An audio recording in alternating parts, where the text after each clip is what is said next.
Hey there, sports history fan. This is Arnie Chapman, host of the Football History Dude podcast, right here on the Sports History Network. Now, before we jump into another sports history adventure, let me tell you about this episode's sponsor.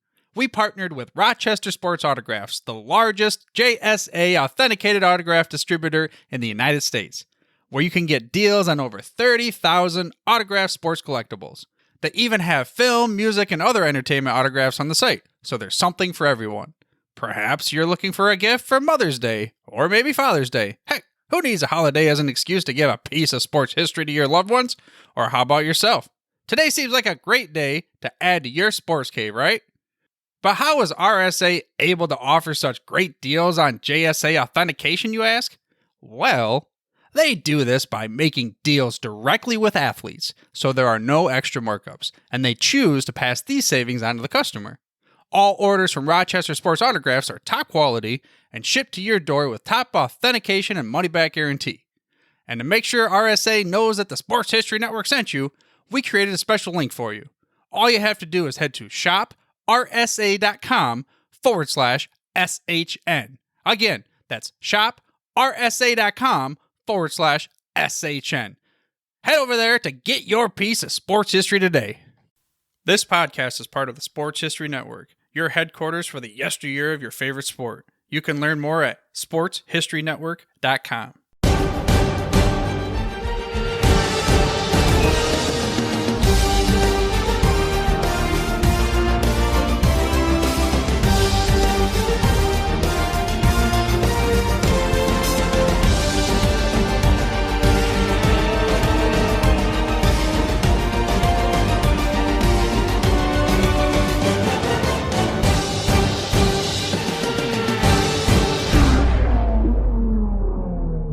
They were once called the Chicago Cardinals. Their history goes back to the 19th century, and their rivalry with the crosstown Chicago Bears is the oldest rivalry in the NFL and is the subject of our main event. Hello sports fans, and welcome back to this latest edition of the Historically Speaking Sports podcast, where we discuss the best of sports from back in the day. I'm your host, Dana Augusta. I'm glad, grateful, and thankful for you taking time out of your day or evening or night to give us a listen. And just a reminder, don't forget to subscribe to the show wherever you hear us. Now, coming up on this edition of the show, we're going to talk to fellow Sports History Network podcaster Joe Ziemba about his new book, Bears vs. Cardinals, the NFL's oldest rivalry. It is the third book that Mr. Ziemba has penned, and we are going to have him on to talk about the very colorful history of that long-time Windy City rivalry. Later in the show, we will have our usual top 5 moments in sports history for this week of March the 12th through the 18th. Highlighting this week in history includes the formation of a new baseball league, 2 franchises moved to greener pastures, where actually one of them moved a second time this same week some 30 years later. And an NBA legend makes his announcement that he's coming out of retirement via a 2-word fax. And finally, in our shout-out portion of the show, we'll send a solemn shout-out to a pair of NFL legends who we lost this past week. So sit back and pump up the volume because we are going down sports memory lane with the top down on Historically Speaking Sports Podcast, a member of the Sports History Network. The Pigskin Tales podcast is part of the Sports History Network, your headquarters for the sports yesteryear. Hosted by Ross Bliley, the Pigskin Tales podcast takes you on a journey through life of pro football stars such as Ernie Nevers, Red Grange, and Fran Tarkenton. Plus, you might not know them real well, but you can hear stories about Bill Brown, Grady Alderman, and Dave Osborne. You can learn more on these players at sportshistorynetwork.com/podcasts/pigskin-tales. Hello once again, ladies and gentlemen. You're listening to the main event here on the Historically Speaking Sports Podcast. I'm your host, Dana Augusta, and we have a guest on board with us today. He is a longtime friend of the program, but it's also his very first appearance on the program. So this is something new for us here on Historically Speaking Sports. And the person that we have on today is Mr. Joe Ziemba, who is the author of his newest book, which is the Bears versus Cardinals, the NFL's oldest rivalry. Not only that, he is also a member of the Sports History Network. His podcast is When Football Was Football. And Mr. Joe, I'm glad to have you on board today. What's going on with you today? Oh, Dana, it's so generous of you to have me on. I really, really appreciate it. And especially talking with someone like yourself with your incredible background. So thanks for having me. I'm behaving myself lately and looking forward to chatting with you. All right. So your book, you had this is actually your third book, and most of it deals with football in the great city of Chicago, the Windy City, and mostly about the Cardinals. And this book that you have out now deals with the NFL's oldest rivalry. Now, a lot of people think that the oldest rivalry in NFL was the Bears versus Packers, which I am one of those people who thought that. But of course, I'm mistaken. And it kind of makes sense to have the Bears and Cardinals as a longtime rival because the Cardinals predate the NFL and the Bears, was started by Mr. George Halas, and they're in the same city. So let's talk about, back in the old days, let's talk about the Cardinals first off. Let's talk about that team. They started off in 1898, if I'm not mistaken. Talk more about the early days of the Cardinals. Oh, absolutely. Thank you. One of the things I found out during my research for these books is, this sounds a little egomaniac or something, but most of the Cardinals' history is inaccurate. And what I tried to explain in the last book is how those inaccuracies occurred. And one of those is the team actually started in 1899. Not that it makes any bit of difference today. We just know that they've been around since the 1890s. But these little things I tried to adjust in the book. So the Cardinals started in 1899, and it was just a neighborhood street gang or street team. They played prairie football. They'd find a vacant lot and get together, and the team was called the Morgan Athletic Association. But the one name that we can really point to throughout history is Chris O'Brien. At the time, he was, I think, a 17-year-old halfback with that first team. And he stayed with the team throughout into the 1920s as the owner of the club and was one of the founders of the NFL. So once we were able to identify Chris O'Brien and then trace the history back. So yes, the Cardinals have been around since the 1890s, played under different names. After the Morgan Athletic Association, they were called the Morgan Athletic Club, which at that time, every neighborhood had several clubs for young men. I didn't say young men and women because they didn't allow women into these things for some reason at that time. Of course, we're looking at 120 some years ago. And the clubs offered their members dancing parties. They offered them football teams, baseball teams, track teams. Boxing was very popular. So Chris O'Brien and his brother Pat, who were the two folks that we can trace as the founders of today's Arizona Cardinals, were part of that club. And then a year later, in 1901, we find out where the name the Cardinals came from when the O'Brien brothers helped start the Cardinals Social and Athletic Club in 1901. And that lasted for a few years until the team eventually evolved into the Racine Cardinals. And at the time, teams in Chicago, the neighborhood teams, took the name of the street where the players lived.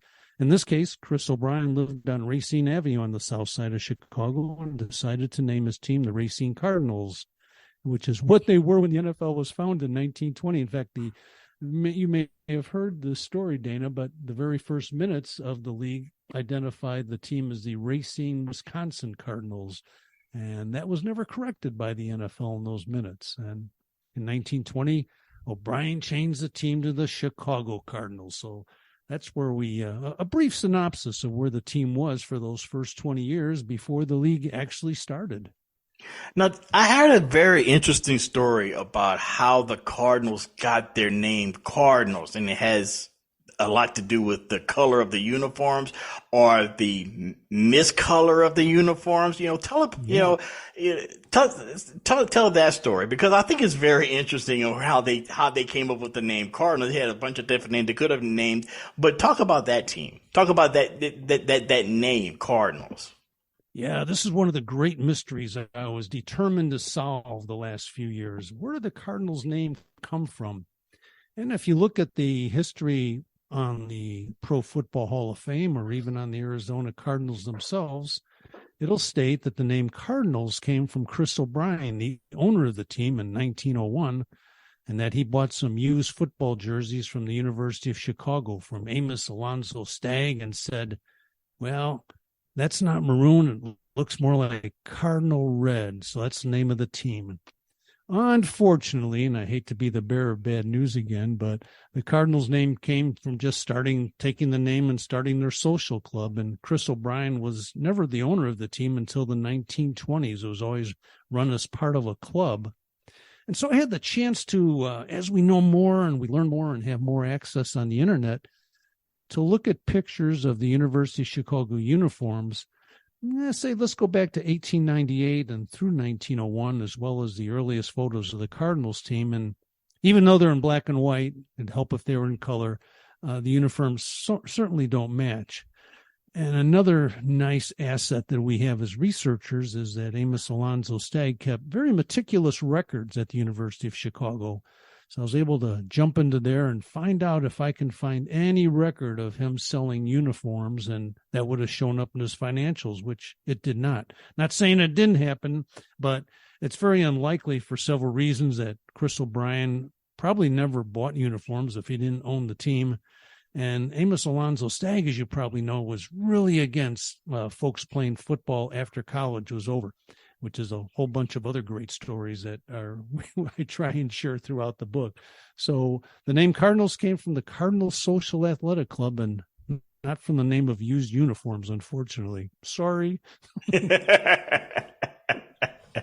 Now, when you talk about the Cardinals in those early years, they primarily, for most of their history up until they moved to St. Louis in the early 1960s, they played most of their games at Comiskey Park, which is in South Chicago. But they also played a lot of different other places. You had mentioned before that they had played, where they, at different sandlot situations and different, neighborhood fields and that sort of thing. Where were some of the places that the Cardinals back in those days, in those early years, the pre-NFL Cardinals, where were some of the places where they played? Probably the one that's most identifiable to me is Normal Park, which was at 61st Street and Racine, just down the block from where Chris O'Brien lived. And he had his team headquarters at his home at the time. And Normal Park was built about 1915. I tried really hard to find out who actually was the owner of it, but some of those records are lost to history. But I was able to find out when the place was actually built, which was 1915. And they also played at different little stadiums around Chicago. They played at the predecessor location of Comiskey Park, and they played 1 year at Soldier Field before they left. But the most unusual stadium for the Cardinals was Wrigley Field, the home of the Chicago Bears. In the 1930s, the Cardinals were already suffering from low attendance, and the owner at the time, a gentleman named Dr. David Jones, had the idea that, well, the Bears are doing so much better at Wrigley Field, maybe we can share the field with them. So he moved the Cardinals, I think it was about 1931, to Wrigley Field, which was a mistake on two fronts. One, the folks that followed the Cardinals certainly were not going to travel up to Wrigley Field to see them play. And that audience they thought they would entertain from the north side of Chicago had the Bears. They were not interested in the Cardinals. They were already big rivals. So they did not attend the games. And unfortunately, that left the Cardinals for this all during the 1930s with really some poor attendance unless they were playing the Bears. And so no matter where they played the Bears, they had great attendance. But if you look at Normal Park and Comiskey Park and Soldier Field and Wrigley Field, that's predominantly where they played. And one of the unusual stories happened in 1926 when Red Grange and his manager, C.C. Pyle, started their own league when they were unable to get access to a team in the NFL. And they placed a team in Chicago, which gave Chicago 3 pro teams. And unfortunately for the Cardinals, they leased Comiskey Park away from the Cardinals. The Cardinals delayed that decision a little bit, forcing the Cardinals back in 1926 back to Normal Park with its seating, which may have hit 1,500 to 5,000, depending on standing room. So not what we usually see associated with an NFL team. When you looking back on this and doing my research, a lot of this I know off the top of my head, but just from an outsider's perspective, knowing the rivalry sort of between the Bears and the Cardinals in those early years, especially the early years of the NFL, talking about the 20s, 30s, and 40s, it's basically a battle between the have and the have-nots. You have the Cardinals playing at Wrigley. You have George Halas. You have a whole lot. You got, guys like Bronco Nagurski. You got whole legendary names throughout the lore of NFL. And then you have the Cardinals playing on the south side, which is more of a grittier part of town, more of a blue-collar part of town, as opposed to the Bears playing north side, North Chicago, Wrigley Field, more of an affluent area of Chicago. Is that pretty much an accurate depiction of those two franchises during the more formative years of the National Football League? Yeah, I think it is, Dana, a very good description. And that's one of the reasons the Cardinals thought if moving to Wrigley Field, they would attract some of those folks who had the extra cash to come see them play. But a lot of the early Cardinals worked in the city stockyards, which was on the south side of Chicago. A lot of blue-collar workers. And the first couple of teams were really from the neighborhood, whereas George Halas, when he came into the league, he went on a nationwide recruiting search and got players from all over. The Cardinals were still using guys from the neighborhood or who went to local schools. One good story was they were trying really hard to get George Gipp from Notre Dame. Remember the Gipper? To play for the team, but unfortunately he passed away. But he was friends with a gentleman on the south side of Chicago, and they were trying to recruit him that way. So I think it's a very good description of the different neighborhoods and the different markets that both teams had to face, especially in the early 1920s. The Cardinals had their championship in 25, and then they added some great players like Duke Slater and Ernie Nevers.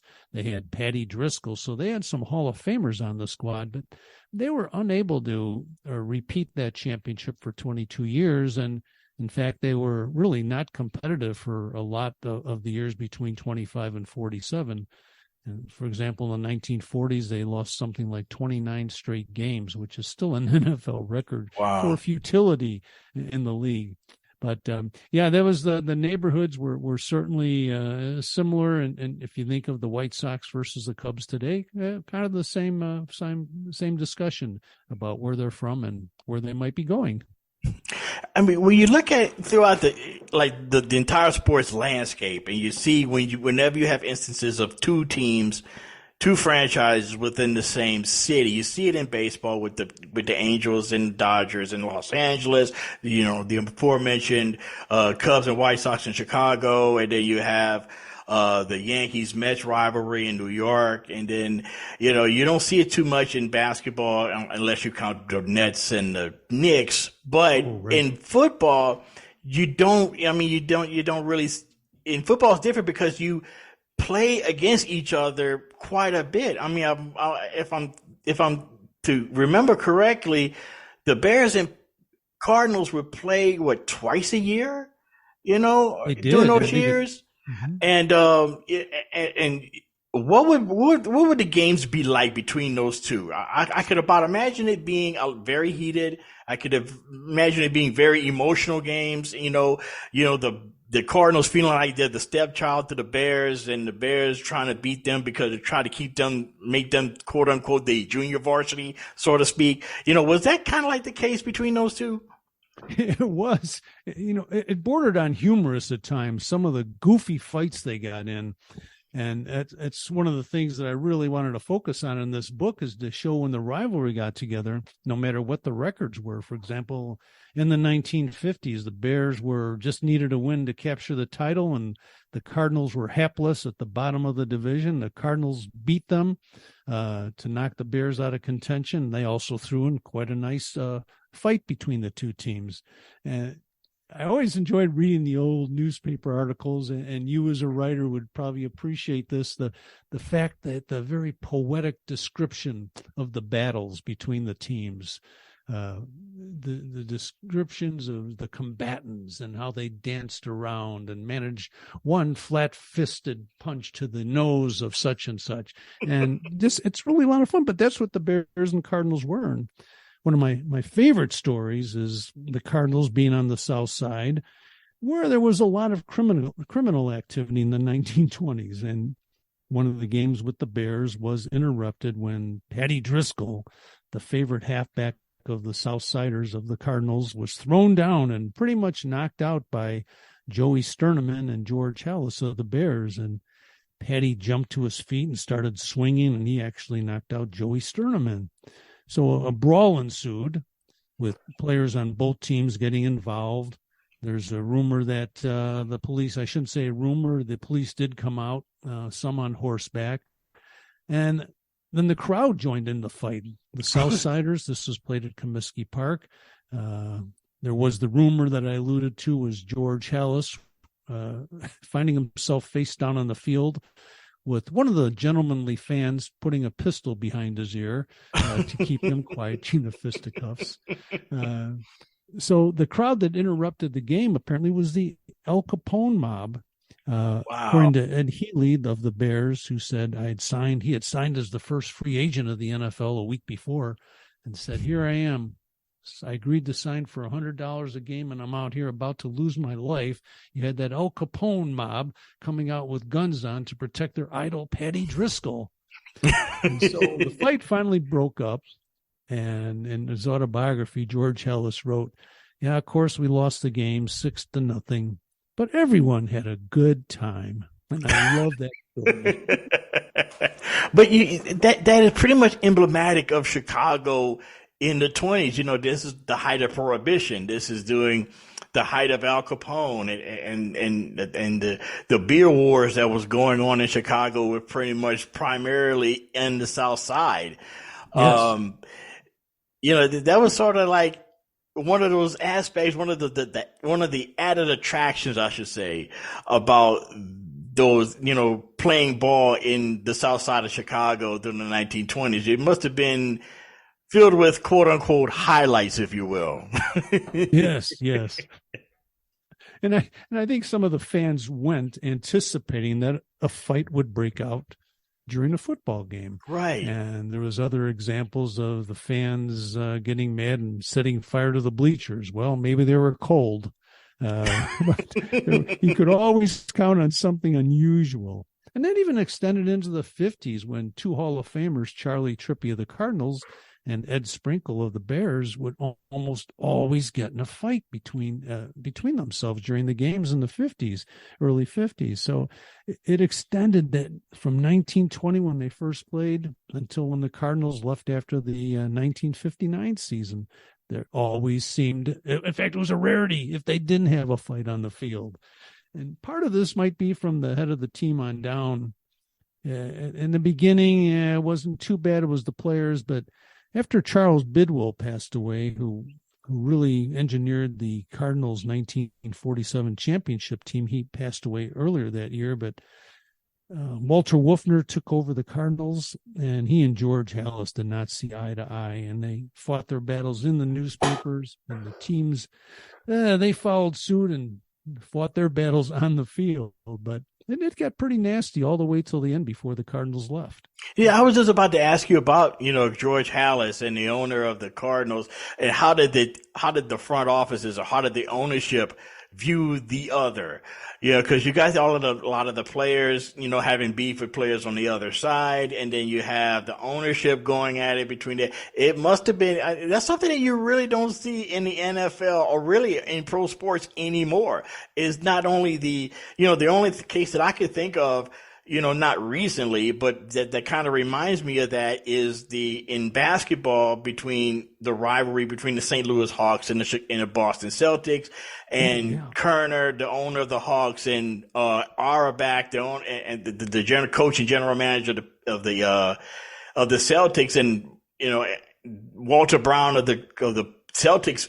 Basically, Auerbach and Kerner almost did get into a fist fight between themselves before a playoff game. So, I mean, that's something and I know especially in Chicago, the way that Chicago is perceived and is pretty much factualized, that these two factions, North Chicago, South Chicago, going at each other, not only between the players and the ownership. That must have been one of the key aspects of that rivalry. Yeah, it certainly was. One of my favorite stories is when Halas was coaching, and he kind of got in the face of Milan Creighton of the Cardinals, was the coach who the papers described at the end of the game. Halas took off the field with the Cardinals coach right behind him.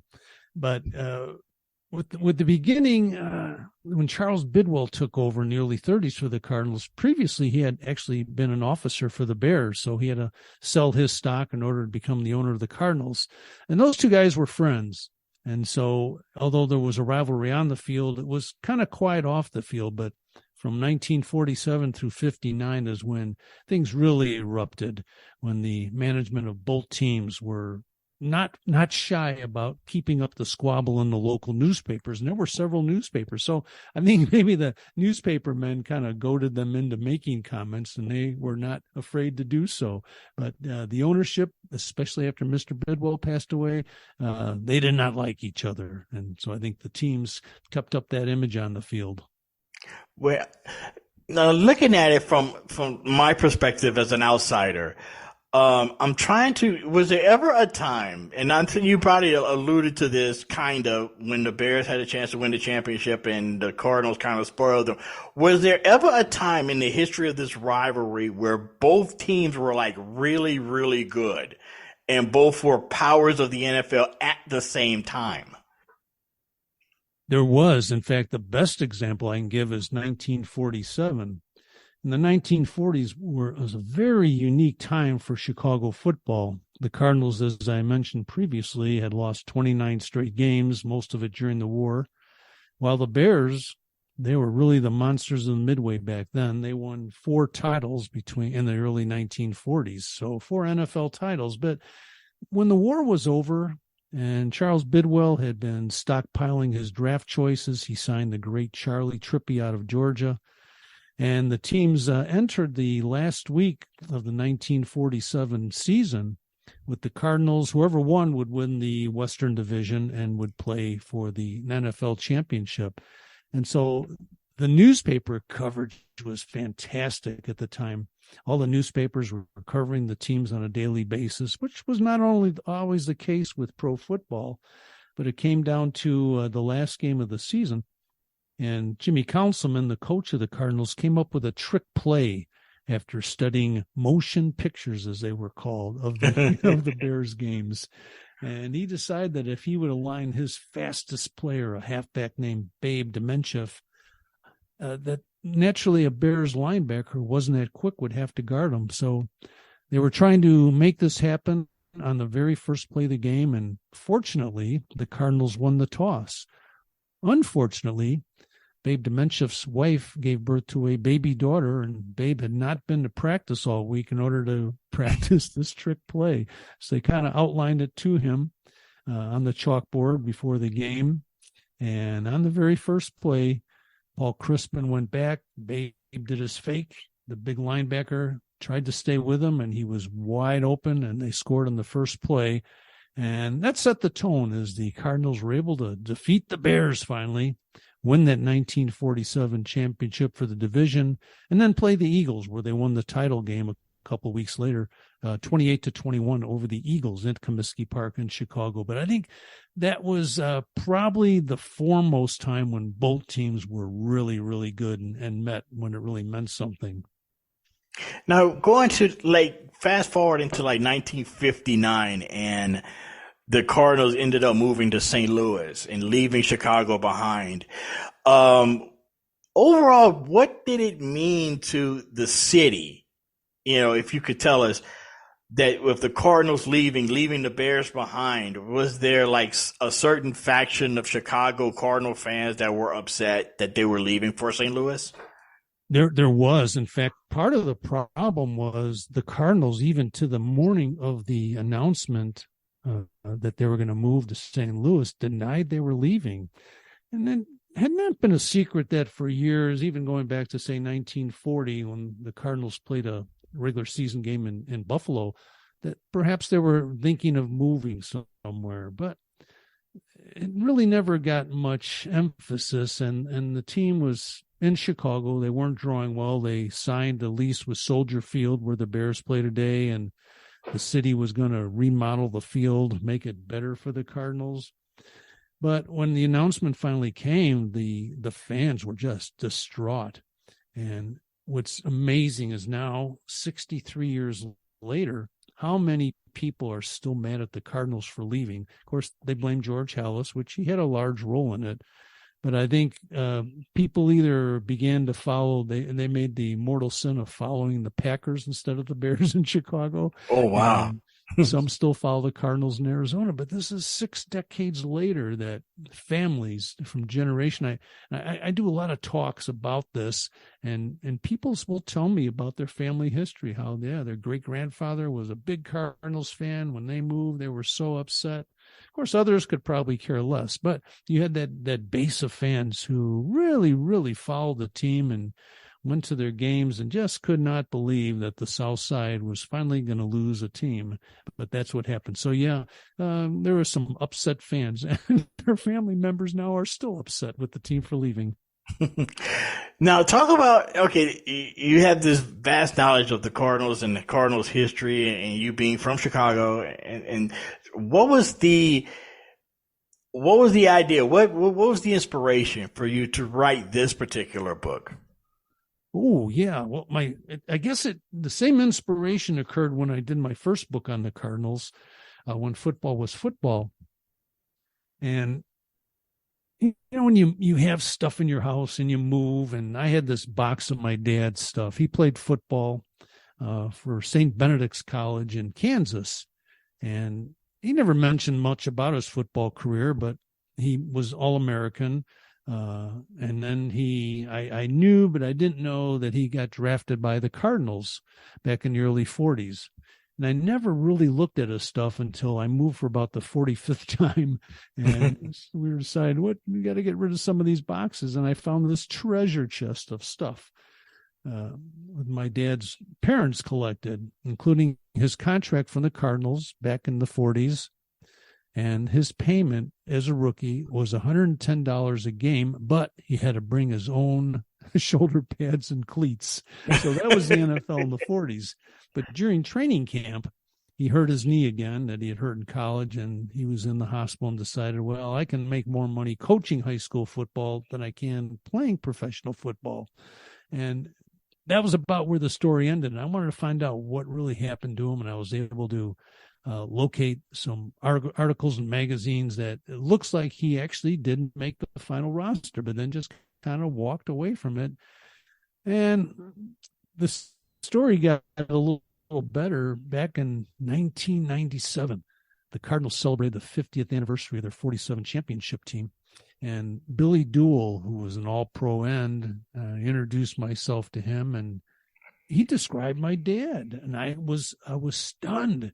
He said, yeah, he really would have helped us out a lot, but he hurt his knee. I said, how could he remember all these years back to when they were both rookies? But he did.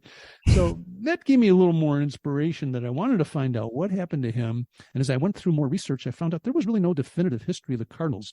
A book had been written about them. I think it was called The Big Red, which was more about the St. Louis experience.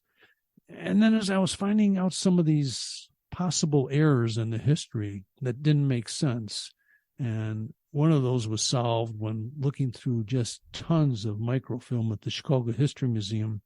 I found a local neighborhood paper on the South Side, which identified this new prairie team, as they call them, called the Morgan Athletic Association, was playing their first game in October of 1899. And so that gave me further inspiration to just really try and recreate the history of the Cardinals, which decided to end it when they moved out of Chicago, apparently. But that's how it happened. I wanted to find out more about my dad, about the players that played at the time, and what happened with the team. We really didn't know too much. And so, again, I was faced with some of these detours when what is considered established history of the team is inaccurate. And so I was going to find out exactly what happened. So that was it. I'm going to blame my dad, and I blame the other two books as well. Now, I tell you, I mean, being from Louisiana and learning, I mean, a lot of my friends that I grew up with never even realized that they were once the Chicago Cardinals because it happened.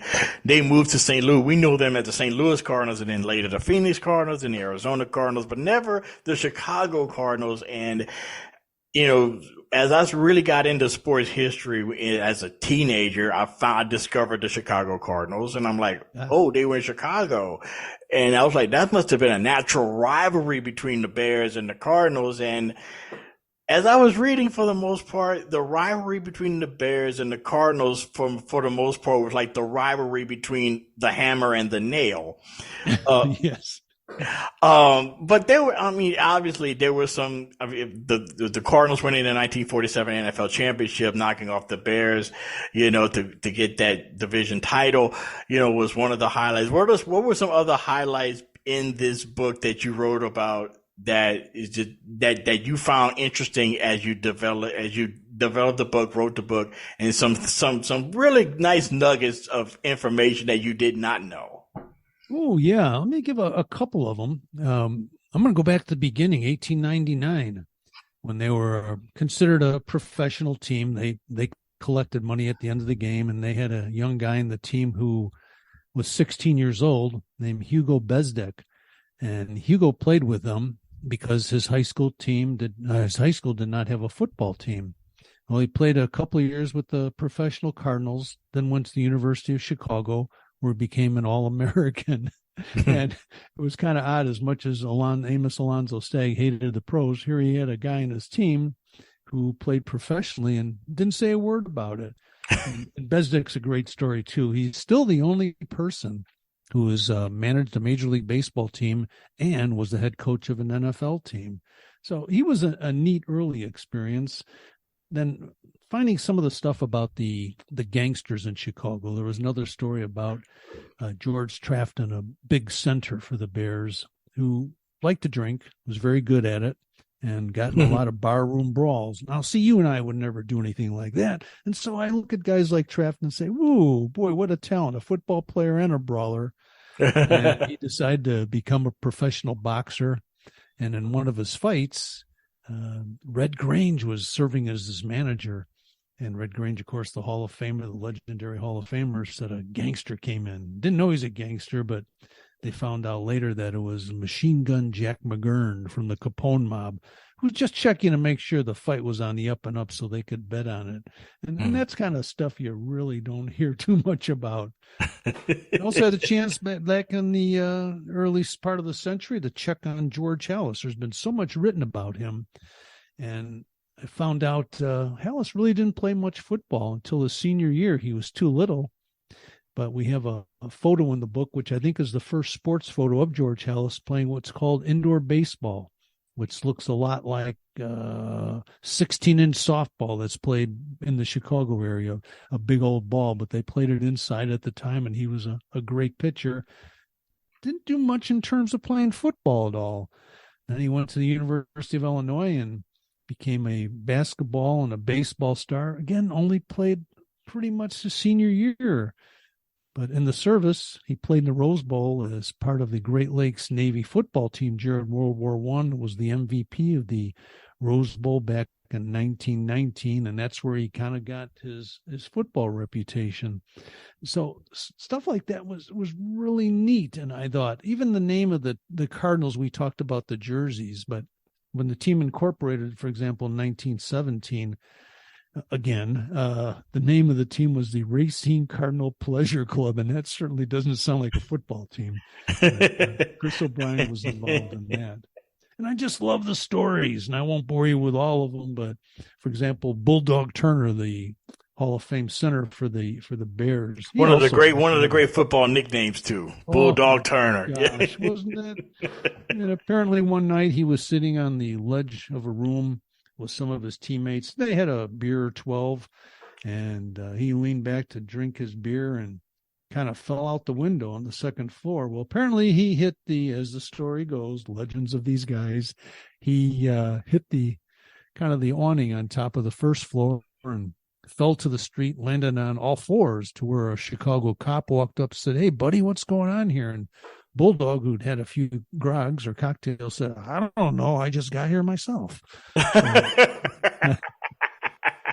I love those stories. That is an awesome story.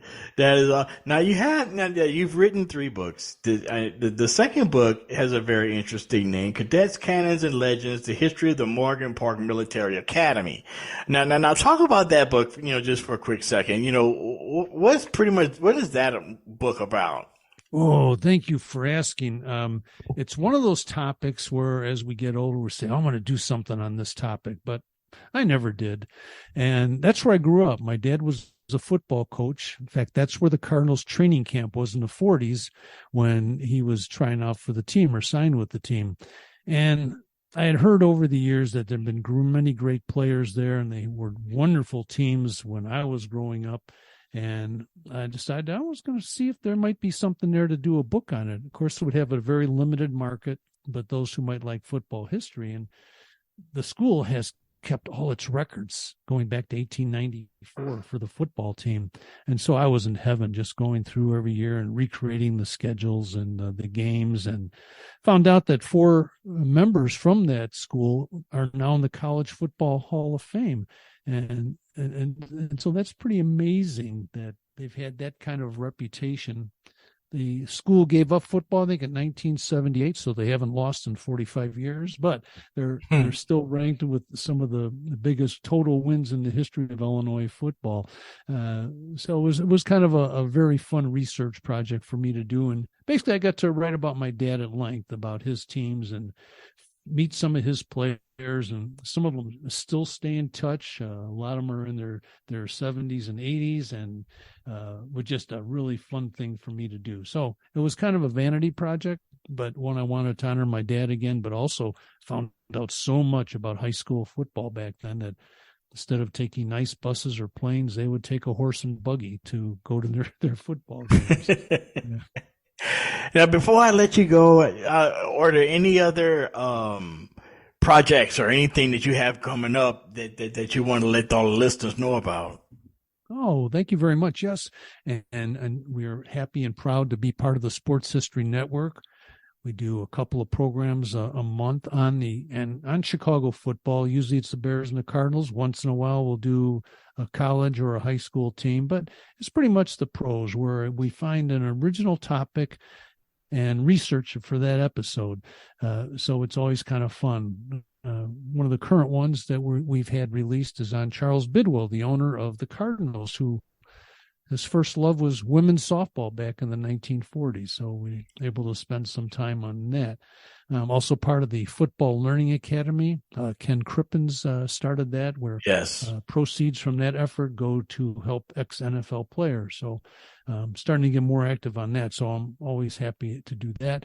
And if anyone is really bored after hearing all this stuff, our Facebook page, simply called Chicago Cardinals, covers a lot of, again, minor topics just from the age of the Cardinals, and it's more specific on the Cardinals. And you can also find it on Twitter as well, to where we have very short things. So I have no life, Dana. I'm just researching old football guys. Well, you look like you have a lot going on, Mr. Joe. And just to introduce you one more time, Joe Ziemba, the podcast host of the When Football Was Football. That's the name of his podcast. Also, he has this new book coming out. You have Cardinals, Bears versus Cardinals, the NFL's oldest rivalry. He has a number of other books and other things going on, but also he's one of the most interesting people that I know and one of the most interesting people here on the Sports History Network. Mr. Joe, thank you so much for joining us and telling us about your book.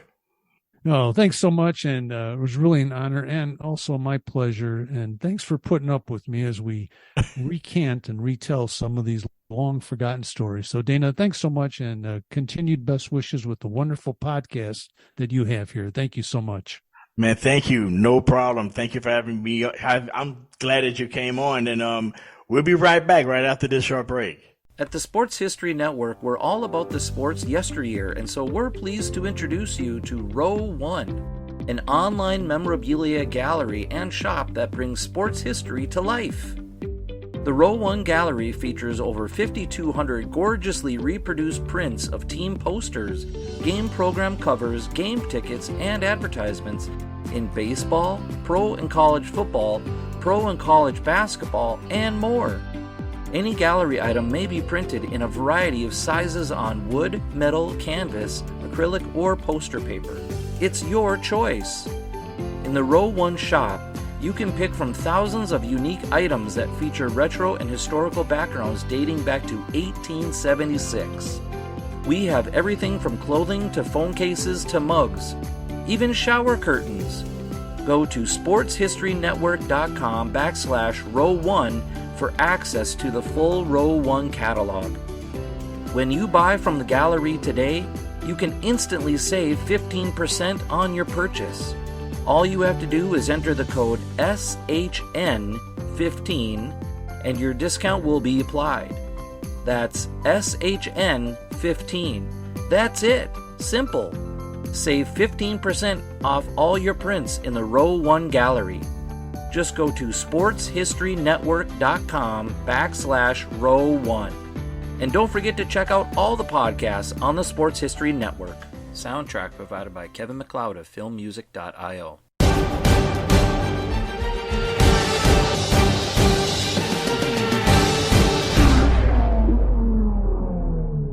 Hello and welcome back to the Historically Speaking Sports Podcast, where we focus on the best of sports from back in the day. And just to remind everyone out there that you can follow us on Twitter at HistoricallySP2 to get your daily dose of sports history. And in addition to that, you could also drop us a line or two at historically.speaking.sports@gmail.com.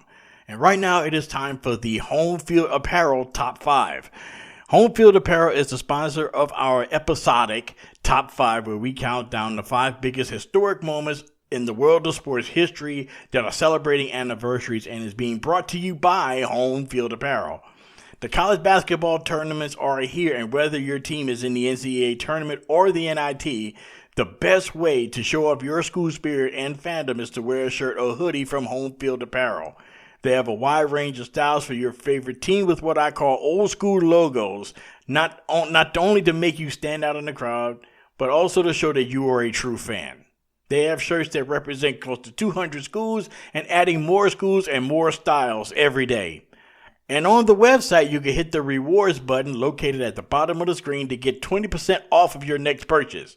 So give Home Field Apparel a try as you watch your team in the tournament and possibly pull off that major upset. That's Home Field Apparel, where they study your school's history, traditions, and legacies to create thoughtful premium apparel, a must-have for the upcoming tournament. And once again, Home Field Apparel, where they are fond of saying, wear one for the team. In this week's episode of the Top 5, we'll talk about the major historical events in the world of sports that took place this current week here we have in mid-March. And right now, we shall begin with number 5. The American League is created. On March 16th, 1900, a conglomeration of teams that was part of the Western League became reorganized and called itself the American League. The league was the brainchild of former Western League commissioner and former sports writer Byron Van Johnson.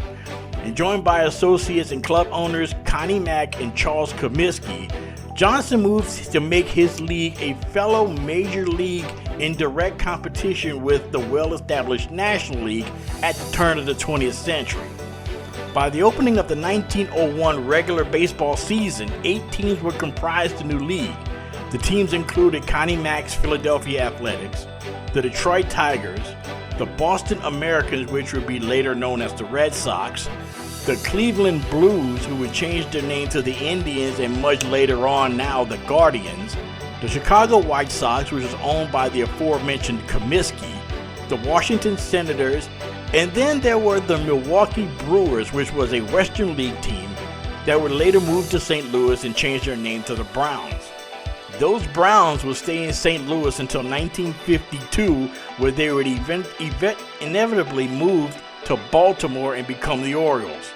Speaking of Baltimore, they would have a team there which was also called the Orioles, but would only stay in the league for only 2 seasons. By the 1903 season opener, they would move out of Charm City to New York City and change their name to the New York Highlanders, and of course would eventually become the New York Yankees. Number 4. The Cincinnati Royals and Chicago Cardinals announced relocation. On March 14, 1972, the Cincinnati Royals, which during their time in the Queen City, featured the likes of Oscar Robertson, Maurice Stokes, Jack Twyman, and Wayne Embry. They announced their intentions to move to Kansas City, Missouri, and become the Kansas City Royals. Yet, since the city already had a team called the Kansas City Royals, and to avoid confusion, the Royals would change their name to the Kings. In addition to that, the Kings would split home games between the 8,000-seat Kansas City Memorial Auditorium and the 9,300-seat Omaha Civic Auditorium, hence the new name, the Kansas City Omaha Kings. It just rolls off the tongue, doesn't it? While in Kansas City, the Kings were led by superstar guard Nate Archibald, who was the only person in NBA history to lead the league in scoring and assists in the same season, and he did that during the 1972-73 season. After 4 shaky seasons, the team would simply become the Kansas City Kings in 1976, when the new Kemper Arena was built. Yet they would still play from time to time in Omaha until 1978, as well as a few times in St. Louis. Meanwhile, speaking of St. Louis, this same week in 1960, the Chicago Cardinals, who were facing financial problems of their own and tired of having to compete with the crosstown Bears, said goodbye to the Windy City and moved to St. Louis and became the St. Louis Cardinals. On March 13, 1960, the Cardinals made it official and moved to St. Louis and would play in the Gateway City until 1988, where in March of that year, the Cards would move once again, this time to the Valley of the Sun in Phoenix, Arizona. During their time in St. Louis, which lasted 28 seasons, the Cardinals would reach the NFL postseason just 4 times, having never hosted a playoff game. Yet despite their dubious postseason history in St. Louis, the Cardinals have a .481 win percentage while in St. Louis, which is actually higher than their win percentage in both Chicago and Arizona. Number 3. The city of Montreal riots after the suspension of Maurice Richard. In the 1950s, Maurice Richard, star player of the Montreal Canadiens, was looked upon by French Canadians almost as a deity, blessed with divine hockey gifts. Yet with all of the skill, he was a player that was not above throwing down the gloves and having a go. Teams reportedly sent players to provoke him during games by hooking, slashing, and holding him as much as possible. It all came to a head on March 13, 1955, when the Canadiens were playing the Boston Bruins in Boston. Bruins defenseman Hal Lako high-sticked Richard in the head during a power play, and referee Frank Darby signaled a penalty but allowed the play to continue because Montreal had control of the puck. When the play ended, Richard skated up to Lako and hit him in the face and the shoulders with his stick, eventually breaking it. A Bruin defenseman, Cliff Thompson, tried to corral Richard, but he broke away and punched Thompson twice in the face, knocking him unconscious. Richard was initially given a match penalty and an automatic $100 fine. The incident was so bad, the Boston police wanted to arrest Richard for assault, but his teammates barred the door to the dressing room. National Hockey League President Clarence Campbell called a hearing of the incident on March the 16th. The result? Richard would be suspended for the remainder of the 1955 season and all of the postseason. Montreal fans were outraged, claiming that the suspension was because of his French-Canadian heritage. However, other hockey fans claimed that the suspension was not severe enough because of his savage nature and his reputation of rough play during his career. As a result of the suspension, Richard was denied the league scoring title, something he had never won. The next night, Campbell attended the Canadiens-Detroit Red Wings game at the Montreal Forum. Campbell, who was receiving death threats, stated that he would not back down. Thousands of Montreal fans gathered outside the Forum in protest. Midway through the first period, Campbell arrived at the game and was welcomed with loud chorus of boos. Campbell was later assaulted by a fan, and then someone in the stands set off a tear gas bomb near the league president, and the game was suspended. The angry crowd was leaving the arena, joined the demonstrators outside, and then a riot ensued as the rioters chanted in French, "Down with Campbell." More than 50 stores within a 15-block radius of the Forum were looted and vandalized, and 12 police officers and 25 civilians were injured during the melee, leaving the famed St. Catherine Street in shambles. Number 2. Future Hall of Fame pitcher Cy Young retires. Now, there are several records in the minds of sports fans that may never be broken. And in the case of Denton True Young, his wins total, among others, may be one of those that stand for all time. On March 15, 1912, Cy Young announced his retirement from baseball with a record of 511 career wins. Now, to put that into perspective, think about this. 39-year-old Justin Verlander of the New York Mets lead the majors in career wins with 244, less than half of Cy Young. In addition to that, Young finished with 7,356 career innings pitched, 815 career starts, and pitched an unbelievable 749 career complete games. That's like a pitcher pitching a complete game every game for 5 straight seasons. Young was a member of the Boston Pilgrims that won the very first World Series and pitched 3 no-hitters and tossed a perfect game on May 5th, 1904. He started his career with the Cleveland Spiders in 1890 and played with the Pilgrims, and which was later the Red Sox. He returned to Cleveland in 1909 and concluded his career with the Boston Rustlers, which you now know of as right now the Atlanta Braves. He was part of the charter class of the Baseball Hall of Fame in 1939 and was a member of the Major League Baseball's All-Century team. And the number one moment in sports history that happened this week, Michael Jordan returns to the NBA after a 17-month retirement. It was the facts heard around the world. Back in 1995, there was barely email, no Facebook, no Twitter or Instagram.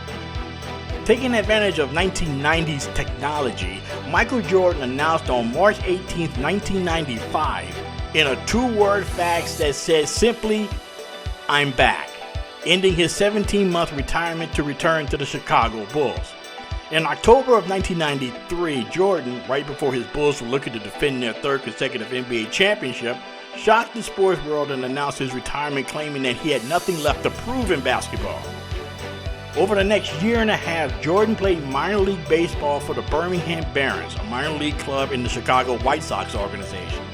Then, during the stretch run of the 1995 NBA season, Jordan would return to the Chicago Bulls and lead them to the Eastern Conference Finals, ultimately losing to the Orlando Magic. The next season, the Bulls would win an NBA record 72 games and their first of 3 in a row to conclude his career with the Bulls. The second three-peat of the Bulls in the 90s all began with that simple 2-word fax. And that will do it for this week's edition of the Home Field Apparel Top 5. And coming up next, we're going to send a solemn shout-out to a pair of pro football legends. One was the only coach to lead a team to a Super Bowl and an appearance in a Grey Cup, and was once a member of the Minneapolis Lakers. The other was the cherished prize receiver out of Prairie View A&M that was signed by a team that literally hid him in an undisclosed hotel room from a rival league just to sign. That's next, right after this short break. We at the Sports History Network are thrilled to work with our sponsors and partners. With their support, we are able to produce great content for you. The other cool thing is most of our sponsors and partners offer discounts to pass along to our fans. So if you go to the sportshistorynetwork.com/sponsors page, you'll find Row 1, Royal Retros, Play Classic, Thrive Fantasy, and Mega Seats. All of these offer great discounts. Specifically at Row 1, you can save 15% at the Row 1 Gallery with the code SHN. The Row 1 Gallery includes over 5,200 reproduced sports history prints on a variety of sizes of wood, metal, canvas, acrylic, or poster paper. The Row 1 shop also has thousands of more unique items with retro and historical designs dating back to 1876, including t-shirts and long-sleeve shirts, phone cases and mugs, blankets and pillows, towels, and even shower curtains. With Royal Retros, they're the king of throwbacks. They've got jerseys, shirts, hats, collectibles, and more from defunct leagues and other teams in those leagues. From Play Classic Games, it's sports simulation board games. Just use the code SHN for 10% off your first order. From Thrive Fantasy, it's a daily fantasy sports and esports app for player props. Use the promo code SHN for instant 100% match up to $100. And with Mega Seats, they're tickets with no fees. You can save up to 10% with the code SHN. So check them out on the sportshistorynetwork.com sponsors page. That's sportshistorynetwork.com/sponsors. The soundtrack is provided by Kevin MacLeod of filmmusic.io.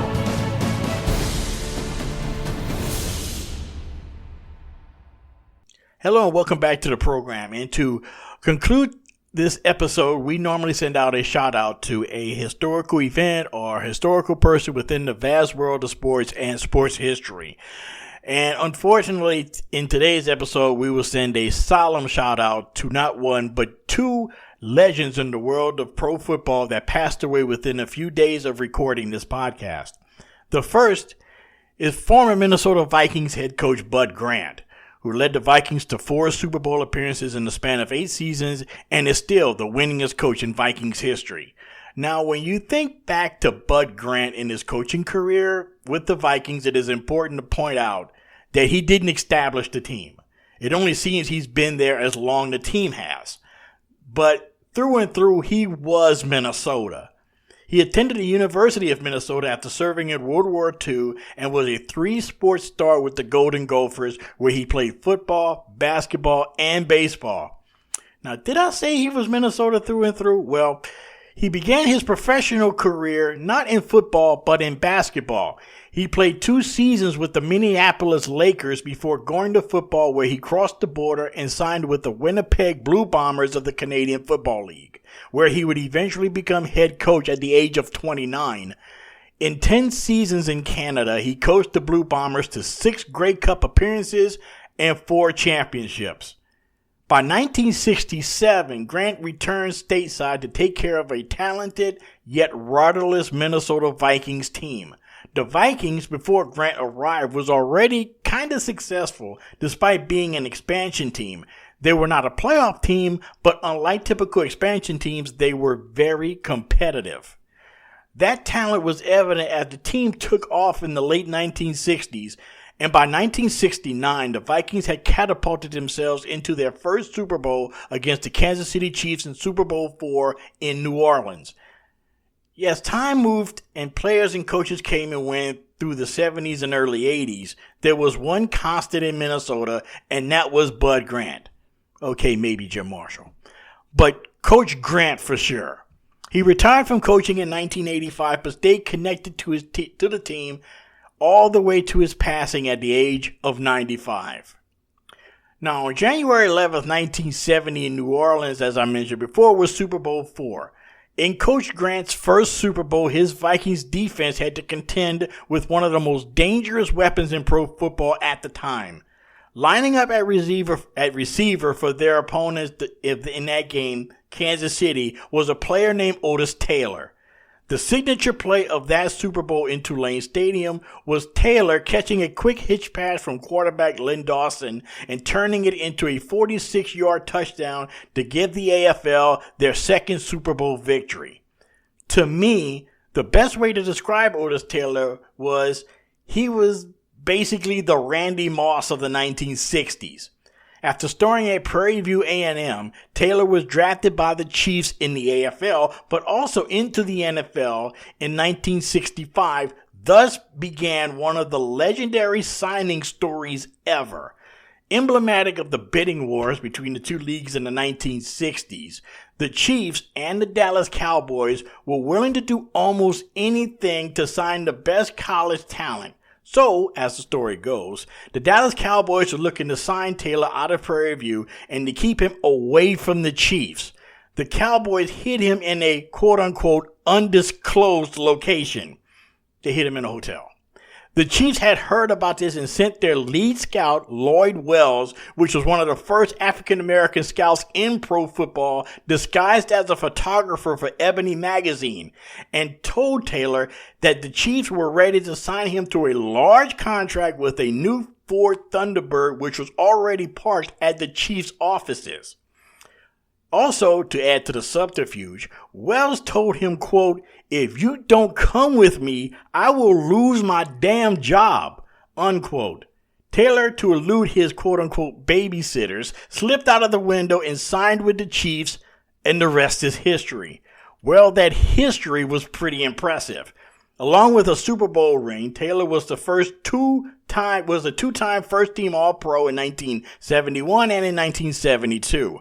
He was a two-time Pro Bowl selection, All-Star and AFL All-Star MVP in 1966, AFL Championship Game MVP in 1969, and was a member of the Chiefs Hall of Fame.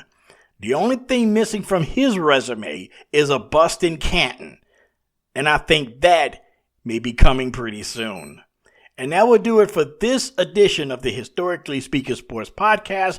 Thank you for listening. And as a reminder, don't forget to subscribe to the podcast so you get new episodes whenever they're released. And check us out on Twitter at HistoricallySP2, where you could get your daily dose of sports history. And you could also drop us a line at historically.speaking.sports@gmail.com. And if you haven't subscribed already, please do.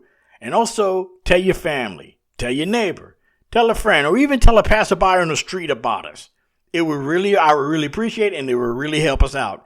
And until next time, I'm Dana Augusta saying so long.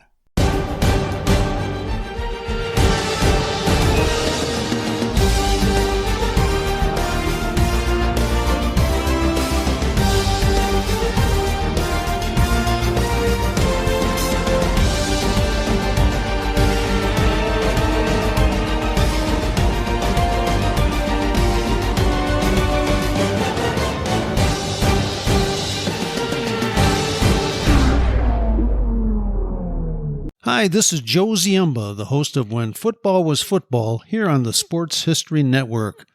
I'm very pleased to announce that I will be partnering with the Sports History Network to give away 2 copies of my latest book called Bears vs. Cardinals, the NFL's Oldest Rivalry. To enter, just head over to the following link, sportshistorynetwork.com/giveaways. We hope you'll enjoy the numerous stories in the book, which is largely based on the newly released Dutch Tournament collection at the Pro Football Hall of Fame. Dutch was the co-owner of the early Chicago Bears with George Halas and kept correspondence, financial records, and scouting reports, which now allow us to peek into the management of an NFL club during the first few years of the league's existence. Along the way, we'll meet unusual gridiron characters from years gone by, including a quarterback who could throw the ball farther behind his back than he could throwing it forward, a Bears lineman who was such a good tavern fighter that he decided to enter the boxing universe, and a Cardinals halfback who gave up the NFL rushing title by deciding to not show up for his team's final game of the season. And can we forget the time the Al Capone mob interrupted a Bears-Cardinals game? The new book was fun to research, and I hope you will enter our free contest today. Once the winners are selected, we'll be in touch regarding shipping as well as to inscribe the book personally for you. This might make a perfect gift for Mother's or Father's Day, or simply add it to your own personal collection. Once again, enter by visiting sportshistorynetwork.com/giveaways. Thank you and good luck.